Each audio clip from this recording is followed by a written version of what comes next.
Welcome again to the Active Health Podcast, where we talk all things health, fitness, and performance, and where we believe in taking an active role in your health. Today, it's a little bit of a curveball, but I was talking to Emily, our marketing person, and I think it's so interesting on how principles in life go back and forth between different industries. Even though they seem like they have nothing to do together, they have everything to do together. Principles are principles. But so today I have a financial advisor on here, Baileigh Ashbrook, who has been a patient. Thank you. Yes. And you've been on my podcast, which was an amazing, one of my favorite episodes. Yeah, it was fun. We hit it up, and that was a fun podcast. Yeah.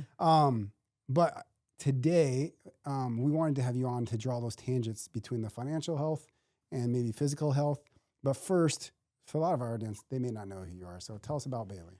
Okay, I'm Baileigh Ashbrook. I'm originally from Fort Dodge, so familiar with Dr. Josh and his family, but I'm a financial advisor at Full Swing Financial Planning. I actually founded it with, oddly, two Coles, Cole and Cole, so I'm a full-time working mom. I have 3 kids. I have a great husband, and, I used to play sports and just a working mom trying to pull it all together all the time. That's awesome. And there is so many tangents in going from being an athlete to being in business. Oh my gosh. So that's maybe a good place to start. We'll get to the health stuff and stuff, but just let's start with what are some things that you feel like you took from your athletic career to be able to start a business and excel at that? I have 3 kids, and I don't expect any of them to be I have no expectations of them, right, to be the next Michael Jordan, Caitlin Clark, but I love sports, and I played basketball in college because it really translates, especially into the business world, of being disciplined, hard work, leadership, taking risks. But I would say the slow dedication of consistently always showing up, right? Because when you're in a sport and you're an athlete, you show up you don't get to decide if you're going to practice today or not. You go to practice when you don't want to, when you have exams, when you're not maybe feeling the best, or when you're in a great mood, but you show up every single day no matter what.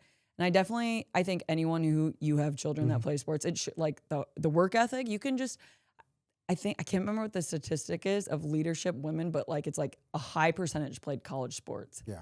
And I truly think that's just because you learn the confidence, number one, but 2, the consistency of just showing up every single day.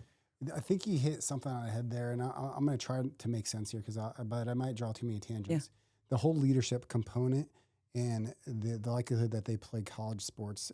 So what I see is, to get to college sports, you have to be talented, but you have to be able to work hard, be disciplined, et cetera. And so that translates to the business world. What's interesting to me is athletes that maybe don't, it's always interesting to me that athletes that post athletics don't maintain the same discipline in their physical health. Yeah.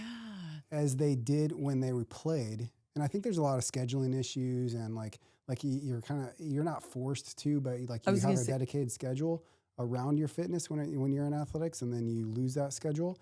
But it's interesting to me, people, again, I'm drawing too many tangents here, I think, but the people that end up in leadership in post athletics are also typically the people that are still pretty fit or exercising or doing something for their health. So I don't know if there is, so it's yes, the active and being and working hard, but then it's the discipline of continuing it and finding it to fit into your schedule. That is maybe the common denominator between becoming leadership and also staying fit as we age. Yeah. I don't know. That's a really good, I've never thought about it, because I do have friends, obviously, and teammates. Most of them I still would say are pretty successful, but now that you're saying that, talking through it, some do not take care of themselves like they used to. I don't know if that's a certain personality trait. I would say, for my personal experience, when I played sports, I was very much a leader on the team. And there was other sports where I wasn't the main character. I would say basketball being the one where I revert back to as the leadership. I don't know. I think definitely I've realized this from a young age, taking care of myself. I realized that before sports. Yeah, I was always trying to take care of myself. The sports I was naturally good, and that developed into college, but yeah, I don't know. I think that's exactly the next question I had is, I think especially for women in particular, and I don't mean this. No. I think actually it's a positive. I think to be a little bit selfish as we age. Yes. To make time for yourself, whether, or to be selfish that I need to take care of me so that I can be my best me. Yes. Has that been hard for you in the transition, or Absolutely? You got 3 kids. 3 kids. So it is I would say women naturally take care of everyone, right? I'm not saying you guys don't, but naturally we'll take care of the mental load of the kids, all that stuff. I don't know. I've never felt selfish taking care of myself. And I feel like a lot of women don't feel that way. Like if I'm waking up or my kids see me working out and I have my AirPod Maxes on and they're trying to talk to me, I'm okay with being like, hey, this is my time. I'll be with you in 15 minutes. And I don't know what it is. I do not feel guilty about that, but I do feel like a lot of women feel guilty taking care of themselves first. But I've really realized when I'm taking care of myself first, I take care of everyone else much better. I take care of my clients better. I take care of my family. I'm a much nicer wife. Like I would say when you're younger, like when I was very young, working out was very much, oh, you want to be skinny. You want to be fit. Right. That's just like, I feel like a natural thing when you're very young. And I actually was a little bigger when I was younger. I was always athletic, but I always wanted to be stronger, whatever. Now that I'm older, yes, those things are beneficial, but I don't even think about that. I'm like working out, I have to work out. Like I have to physically and eat well and all the things, because if I don't, I can't take care of anyone else, or I'm just not myself. That's exactly how I feel. And I encourage people. It feels like the thing I try to convey to people is it sounds like the last thing you should do when you're busy and stressed and you feel tired. You feel like you don't have more energy, you don't have more time to give. And it's one of those paradoxes that is so hard for people to understand, is the moment that you dedicate time to yourself, dedicate the time to move, and it actually opens up more time, more energy, more opportunity. And it's one of those things that I just continue to try to encourage people to just have faith in the beginning. Because quite frankly, most of you listening to this right now are thinking, I'm already tired at the end of the day. I already have enough on my plate. I don't have the time. But like, if you can like commit to that, it will make the rest of the life better. It's so interesting you say that, because I can tell, I would say throughout the year, I'm very disciplined, but there are seasons of life that are more hectic. And if I'm not moving my body, or if I'm like not taking my evening walks, I'm like instantly tired. I want to just sit on the couch, but like I'm very much a morning person, which I do think helps. But I get my work in the morning, but it does. I feel like energy begets energy, right? The more you move, an object in motion stays in motion. I truly, if people could, and that's the same with finances, right? The more disciplined you're in finances, you think it's going to be stricter. It's more freeing. Right. Same in your world. Like the more you take care of yourself, discipline actually breeds more freeing options. Well, let's just take that right into kind of the theme that we wanted to go with, is how these principles just convey both in, it's going to be in all aspects of life, but today we're going to use it in financial and in health. And I'm going to find my questions, because I actually prepared for this and I wrote down some questions here to start. So forgive me for looking down here. Let's get to, I think I'm on the second page here. Let's go get just to the ideas of, let's compare savings accounts and like wellness habits. Ooh, that's good. So like, what's the importance of someone starting to save, or like, where do you start with people? I would just start with where you're at, right? Like, I think that's very similar to people on a fitness journey. It's very intimidating to go in a gym if you, one, feel out of shape, don't feel confident, or never had sports as your history and your part. Like going to a gym would be very intimidating. I feel like a lot of women are intimidated to go in a gym. Same with starting saving your money, right? Like you're talking about a traditional savings account. I can't compare where I'm at to maybe where you're at, vice versa, because we're not in the same situation. And just starting somewhere is always just the place, right? Like if you're thinking, okay, I need to save money, I need to be better at this, the first thing you have to do is be aware of where you're at, right? Because you got to, just like fitness, like you're not going to go, my first workout, if I never worked out, it's going to go be CrossFit with Dr. Josh, right? Like I'm going to maybe start on the treadmill. I'm going to maybe start in an easier class. And then we get the same with your finances. Like if you don't know what you're doing, you're not sure how much you have in debt, you're not sure how much you eat. I have so many people, I'm like, so what are you making a year? And they're like flabbergasted when I ask that. They're like, I'm like, you should definitely know how much you're bringing home a year, because that's how we're going to start figuring out what your next steps are. So I love that as a point of figuring out where you're at, because I think so many of us, whether it is health or finances, we all are scrolling and looking at these Instagram reels or TikToks, and they have this best financial advice, or this best workout advice, or this best diet advice. And it might be okay advice for someone. Yes, but it might not be relevant for you. Right. And so that's a really good place to start, is whether it is for financial or for physical health, is to figure out where you're at. Yeah. And I think, obviously your upbringing, some families talk about money. Families talk about the importance of being in health. If you have our generational parents, I don't feel like they talked about much of anything in my house. You didn't talk about money or fitness or health, but we're very open in our house, right? Like it's very important to me for my kids, one, to see us talk about money, talk about savings, and two, see us live an active, healthy lifestyle. But definitely if you don't know where to start, get with someone that a professional, right? Yeah. Because I think most people don't get started with their finances. One, because they don't know where to start, but two, there's always a lot of shame. Like same probably in the fitness world. If you don't know lifts, like I have friends that I didn't even know what a bicep curl was. It's like, okay, that's okay. Who cares that you don't know, but let's figure out and learn it. Same with your finances. Like if you don't understand investing or all that, like let's just find someone that can start helping you. That's again, the parallels. So like so identical is you mentioned the word shame. And I think people do get a certain age and they're like, oh my God, I have neglected my finances forever.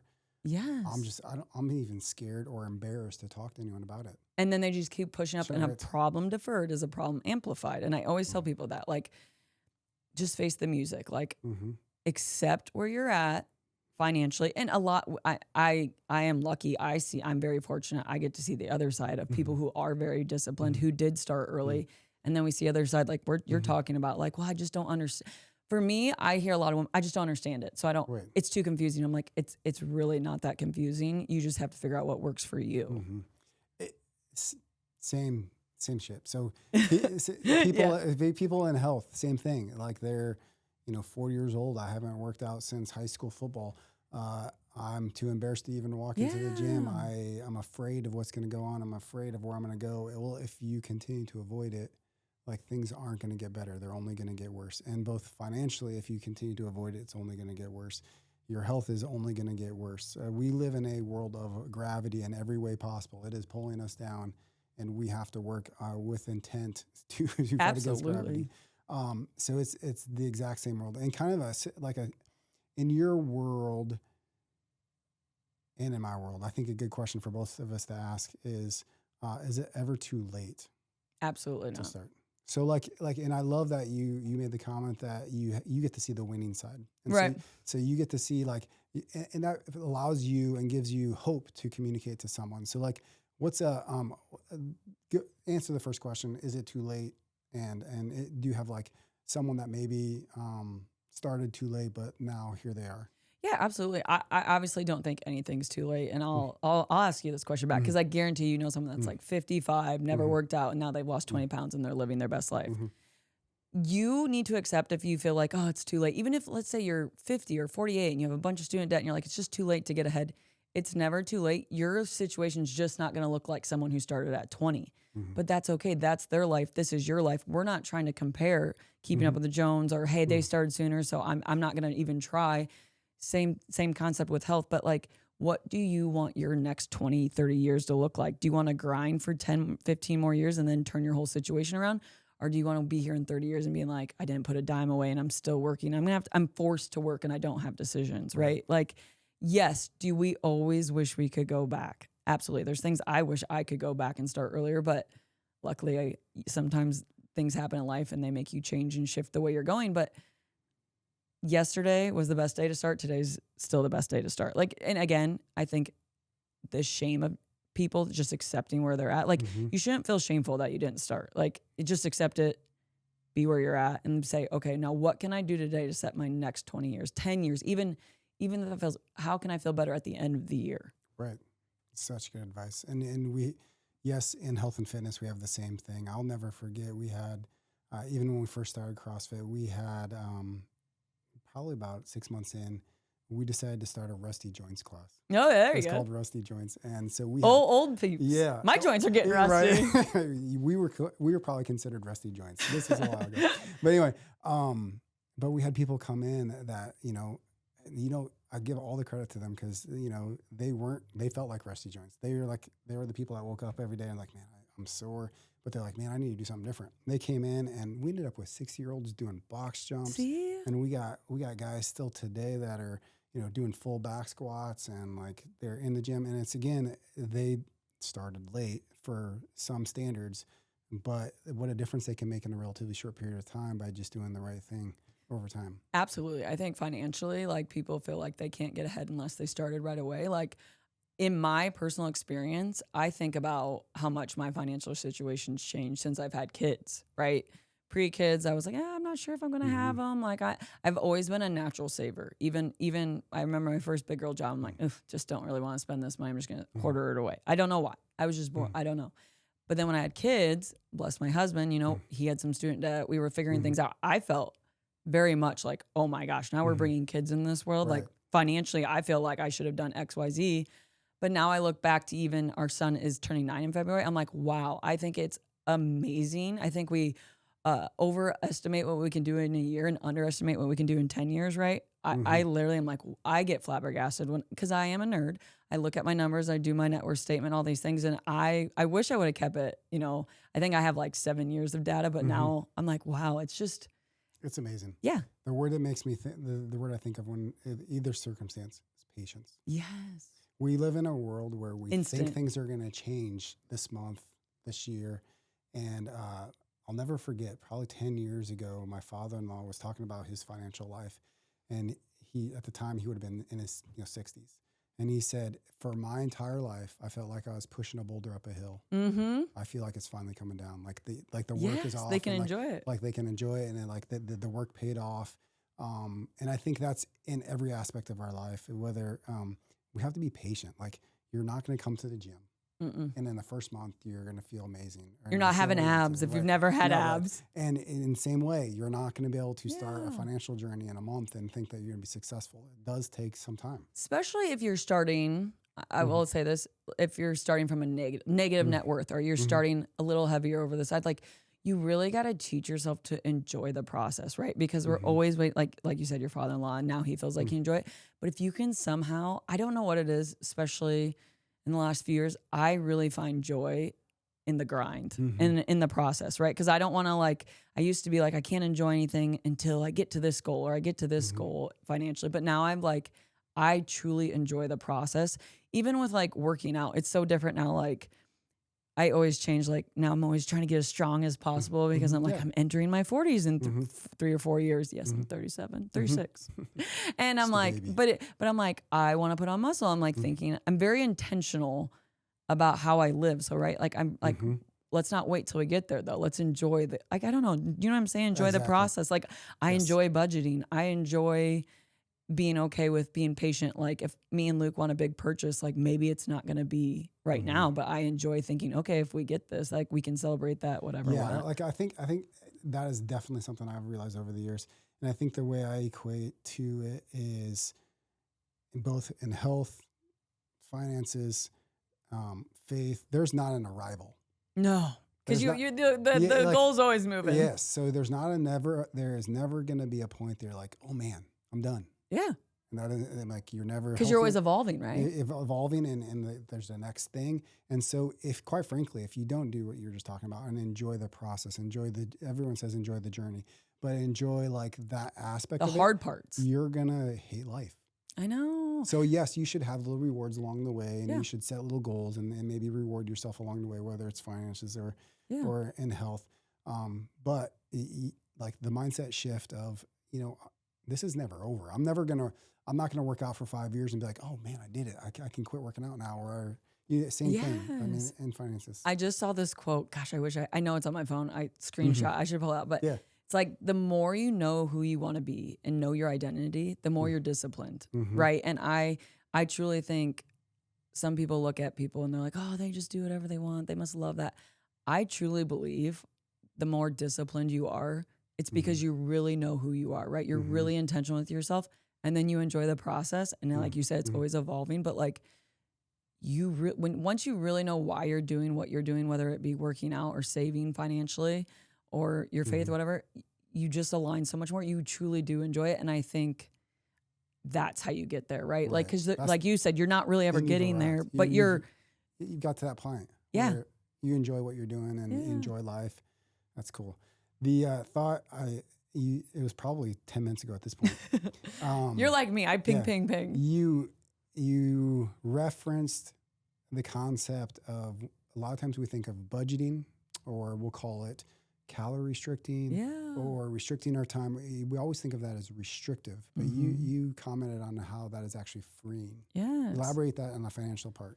So financially, I feel like people feel like, not always, because I get to experience the great side where people who have budgeted and done the little habits their whole life, like we get to see but I would say it's freeing, right? Because let's just say you and your spouse make $150,000 a year and you have 2 little kids and you have some student debt and all those things, right? Like that's like a very normal thing for a younger couple to be in that situation. But they're like, I don't want to look at the budget because I don't think we have enough money, or I don't think we can go on vacation. And if I look at it, then I can't deal with it. Or same with student loans, or same concept with health. If I don't weigh myself, like I just won't accept where, not that it's a weight thing, but if you're feeling that way. But I started budgeting personally. This was before I got into finances. It's funny. Because I was like, okay, well, we have kids. I got to grow up. Like, I want these things to happen for my kids. Like, I would say I very much looked at my childhood and was like, okay, that's what it was, but that's not what I want for my kids. So we're going to start making some changes. I don't know, just natural. But the more I budget, the more I feel like, the more I work out, the more freedom I have, right? Because I'm telling my money what it's doing. It's not telling me what it's doing. And it's like taking just taking the cover off and being like, okay, where are we at? Like, what do we make and where is it going? Yeah. I think what it does. So, going through financial stuff, I was blessed that I got exposed to Dave Ramsey. Yep. Fairly early. Same. My dad was. I agree with like 90% of what he does. Yes. I love his baby steps. And what is the most He is powerful, good for the average. Yeah, right. Yes. And what I love most about what he does is he really encourages a couple to be on the same page. Yes. And to me, that's where the freedom comes. He calls it financial peace. Yes. Peace over. But what it does is it gets husband and wife talking about their finances, and it gets you aware of it. I think so many times, let's be honest, a lot of divorces happen because of financial reasons. Because they're not on the same page. But it's because they're scared. Yes. They're scared that they don't have enough. They're scared, but they're not talking about it. Well, they're scared because they don't have a damn clue, and they're just spending recklessly. So the freedom comes from giving $1 a name, is what he'll say. And when you know that, when you know how much you make, and you know what your bills are going to cost, and you know what you have left over, and you know that your spouse is doing the same thing, the peace that comes with is freedom. I no longer feel guilty that I'm going to go to Starbucks and spend $8 on a thing, because I've decided with my spouse that it's okay that I do. You're aligned and you're intentional with your value spending. And I have peace that I know I make this much, and I know my bills are covered, and I have this much to go to Starbucks with. Yeah. So then I feel good about it. Same thing with health and fitness. If I know if I go to the gym 4 times a week, I'm going to feel better. I know that if I've went Sunday and Monday and Tuesday, I've only got one more day to get in. So I think so many times we look at these like disciplines of life as restrictive, but like if we can just use them, they actually become freeing. I because know, they align with your identity, right? It can allow you, like, I know I'm going to work out 5 times this week, so I'm okay to have some ice cream on Saturday. So I don't know. I think it's just interesting how we fear discipline. I agree. Yeah. I think it's interesting because we talk about this, me and Cole Josky on our podcast last, like there's a lot of people out there. It must be nice, right? Like it must be nice to have this. It must be no one out there got there without hard work. Like I think people don't see other people's hard work. Like I'm so glad you brought up the connection with your spouse. Like I feel so fortunate because we actually, before I became a financial advisor, before I became in the finance world, me and my husband also, I came from 2 extremes, right? Like my dad was like, never enjoy your money, save every little penny, beans and rice and beans. So I was like, okay, I'll do that, And then I had the other parent who's like, live life today, spend it all. Like, so I was like, okay, I got to figure out who am I, who I want to be. But luckily, again, like I was saying, my spouse, when we had kids, the Dave Ramsey thing, we were also very introduced. And like something about a common shared goal, right? And like being on the same page, I definitely see where spouses have different opinions and where that can be a problem. And it's just like when you do it together and when you talk about it and you're disciplined together, I don't know. It just really changes. Well, it changes the whole relationship. Of your relationship. Yes. There's so many like sayings, 3 chords, they're like they're you together fighting for one thing, rowing in the same direction. There's so many like positive things you can go with that. So it is financially, I think that's really important. Let me ask you this. It's the same with fitness, like, right? Like people think, oh, I gotta cut down on spending for a little. It's to me, sometimes I look back, I'm like, wow, that was such a short sacrifice. It seemed like such a long time. Like there was like a period, personally, I'm being very vulnerable, just putting our business out there. But when we got pregnant unexpectedly with Day, I was like, well, by the time this kid's 1, I don't want any debt. Like that was my mindset, like student debt, all that. My husband looked at me like I was crazy, but there was something that just aligned with like who I want to be. I just know where I want to be at the end of the situation. I'm kind of rambling there, but you know what I mean? Like it just clicked. And sometimes like, you're kind of asking like, you only have to make real deep sacrifices for a short period of time for a long-term goal. So I think when people are starting their fitness journey, when you first start making changes, it feels insurmountable. It feels like it's so many changes because it's so different from where you're currently at. You're hitting exactly what I was thinking. Like, at least in health and fitness, it is probably smart to like baby step it in and adds things slowly so it doesn't feel so insurmountable. But in a year from now, it doesn't seem like it's that big a deal. Or quite frankly, it is. I think when your lifestyle is a certain way and you're sick and tired of where you're at, you do have to make bigger changes. It is big for a period of time. And then like once you kind of get to where you're at a healthy state, whether it's your weight or your health in general, you can probably loosen up a little bit. You don't have to be as diligent, but like to get that initial change, you probably do. Just like if you start off with a ton of debt, like, you're going to have to cut for you might not be eating out for a little bit. You might not be going to it's going to be for a short period of time. Like I would say there's probably 2 years, like, and I think people thought we were a little weird. Like we just stopped doing a lot of stuff. We're like, well, we're not going to go on vacation. We'd rather make these sacrifices, which they were big changes. And now we can. It's just, it makes exactly what you're saying. Like, yes, it was very big changes, but now it's just who we are. But now we're much more aligned, and it's like, we still live that way, but it doesn't feel so big, if that makes sense. Yes, absolutely. I think Dave Ramsey puts it, and it applies to both health and finances. Live like no one else, so you can live like no one else. Yeah, everyone always asks me, what do you think of his stuff? I'm like, it's habits. What he teaches is habits. So let's just bring the habits to life. And there's some stuff I don't agree with, but like some of the like the investments. Yeah. But like to just like, and so what live like no one else, so you can live like no one else means to me, whether in health, it means like, well, I'm going to live life differently right now in my 30s, 40s, 50s, and forever, so that when I'm 70, 80, and 90, maybe 100, I'm living like no one else also. I think about that all the time. And it's like, I tie that whole aspect back to what you and Cole were talking about, is it must be nice. Yeah. I hate that saying. I do too. Like it almost like. Does anyone know I was up at 5:30 this morning, my laptop working from the kitchen? Probably not. 100%. Like you could preach business owner to me till you're blue in the face. It must be nice that you own your own business. It must be nice that you set your own hours. It must be nice. Yeah.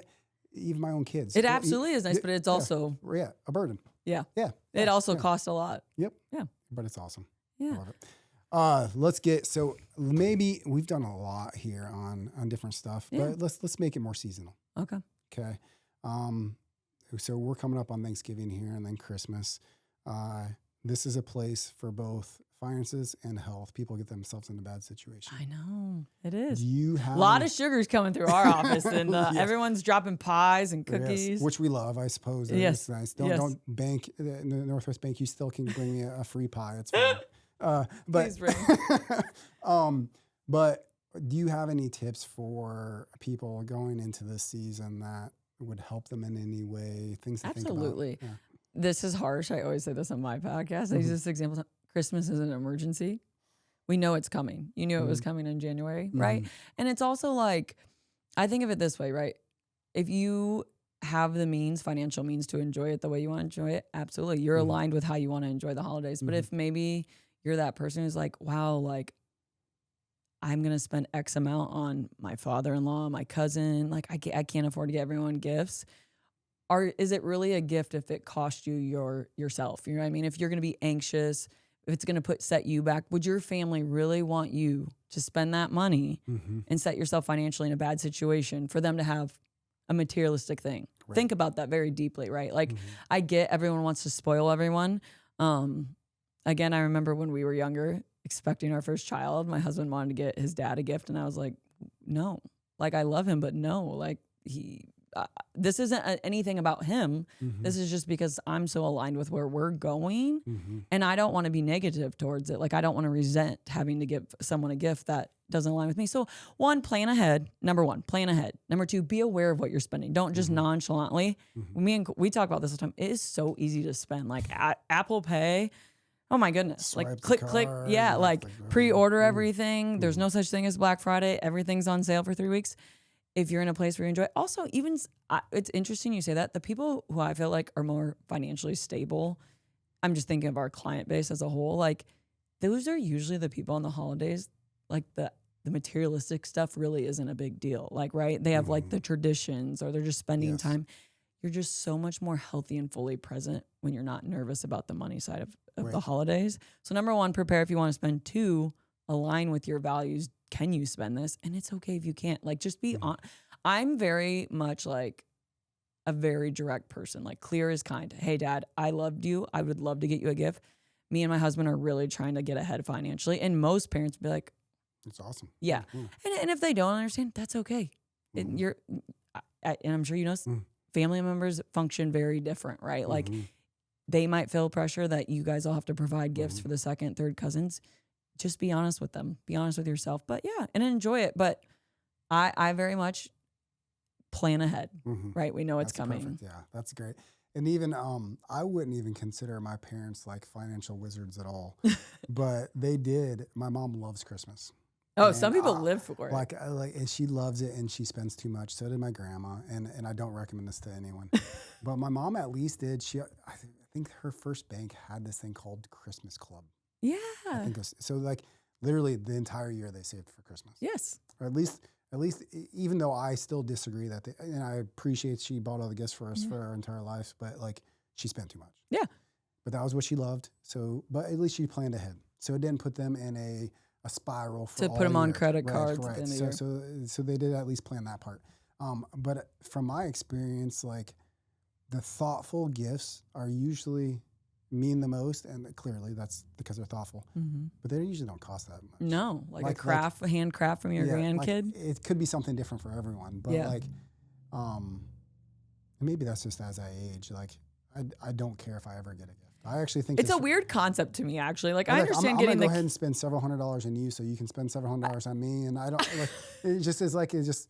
I think on Big Bang Theory, Sheldon went into this big thing on like, this is the dumbest thing in the world. I actually think all the time, I'm like, okay, I'll just go buy $200 of what I want. You go buy, and I understand the gesture, right? And I it's hard for me because to me, like, I don't need to spend money. Like, it doesn't bother me not to spend. And I have to remember, not everyone thinks like me, right? Different personalities. Like my mother-in-law may get great joy from getting the grandkids 10 gifts where I'm like, that's a waste of money. You know what I mean? So it comes down to our love language. Yes. Yeah. Gifts is none for me. So that's so true you say that. But I just believe the best gift you can give to someone is being honest with your financial situation and what really is going to be best for you. Right. And I want that for my kids and anyone for someday. I would never want someone to feel like they needed to give me a gift in order to, sacrifice them. I think you hit it on the head. Like, I think you are right. I think anyone that you love enough that you're going to buy a gift for, if they knew it was putting you in a bad financial position, they would be upset with you for doing that.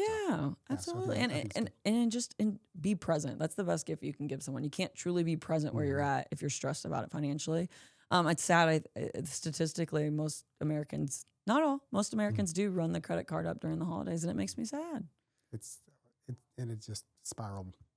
And you said it earlier, the social media world, it's trippy, right?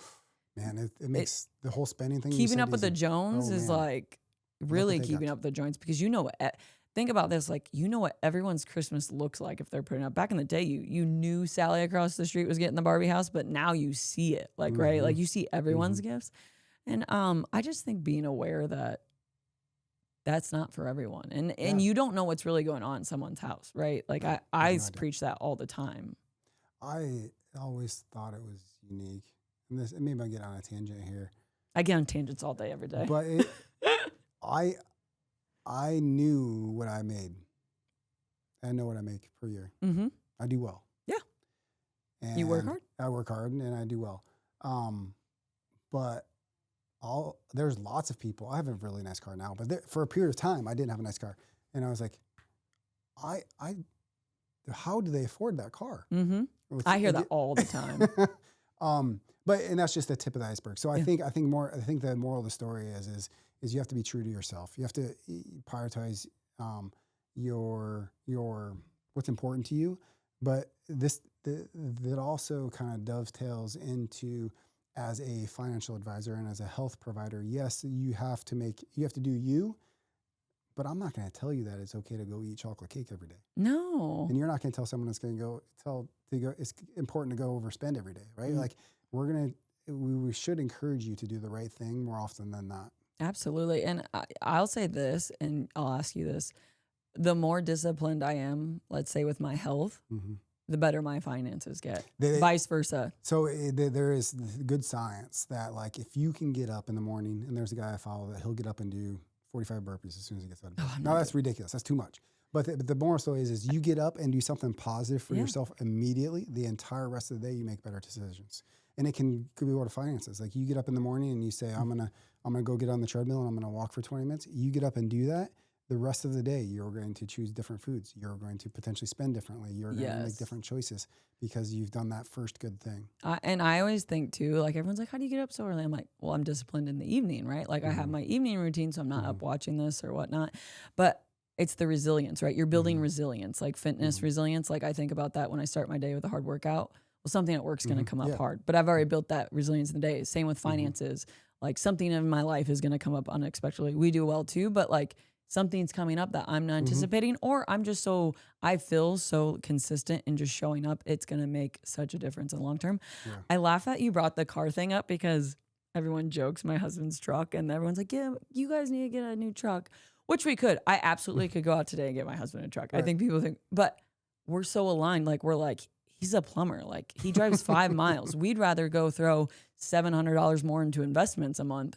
Mm-hmm. You know what I mean? Absolutely. And I don't think people understand that. Like, it's retraining your brain, right? Like you said, you see someone with a nice car and you're like, how do they have that? Yeah, they might absolutely be able to afford that. They also might be running that up on a credit card, and they're not saving in their 401k, and they're not playing for it. So, like, same with fitness. Like, some people are naturally fit. Some people are not. Some people don't compare yourself. Yes. Some people are great at lifting. Some people are cardio. Like, it's just being so in tune with yourself. And I use the word intentional all the time in my life. I'm very intentional about fitness. I'm very intentional about finances. I'm very intentional in almost every aspect. I'm actually a nerd when it comes to intentionality. I joke with my kids when we're eating dinner at night. I'm like, oh, I can feel this food going straight to my muscles. and then my daughter, who's 14, she's like, I'm really hoping it goes right to my butt. Yeah, same. Glutes, please. Right. So, but I mean, yes, I am the same way. I think about what my workouts are, like what it's going to do, et cetera. I'm a really nerd. This has been a weird, odd podcast. We're just all over the place, really. But I think we made. Do you feel like you want to hit on anything else? I feel like we did really well. Yeah, I'm great. If you want to end it with something. Yeah, I'm gonna wrap up. As a teaser, we are putting together an episode. Baileigh shared with us some tips on how to make sure this holiday season doesn't wreck you financially. We're gonna put together another episode of some ways that you can make it through this holiday season and not wreck yourself, whether it's adding weight or adding stress. Or making your body hurt in this cold weather. We're gonna come up with some episode, but at the same time enjoying life. So just because you're doing the right thing doesn't mean you're sacrificing joy and fulfillment in life. So hopefully we put together an episode for you. So stay tuned to that. Look for on our social media. There'll be some posts about that as well. We're always here to serve and help anyone that's watching and tuning into us or coming to our clinic. So I'll just wrap up by thanking Baileigh again for coming in. Thank you so much. And if you got any questions, comments for me or Baileigh, comment below and we'll get you in contact with either of us, and we'll see you at the next episode.